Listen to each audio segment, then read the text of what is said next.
My name's Jim Boshaw. I'm President and CEO of PAC Worldwide. What did you want to be when you grew up? When I was younger, I wanted to be an attorney.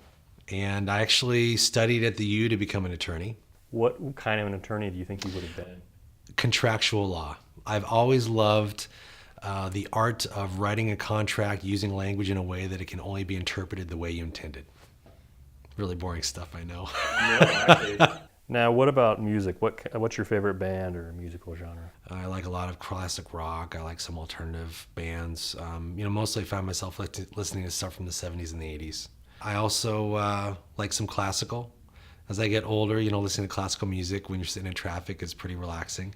And one of my sons plays classical piano, so it's a nice connection with him. What's your advice for people starting their careers at PAC? If you have an idea, somehow something can be better, bring that idea to your manager and let's see what we can do with it. What do you want to be remembered for?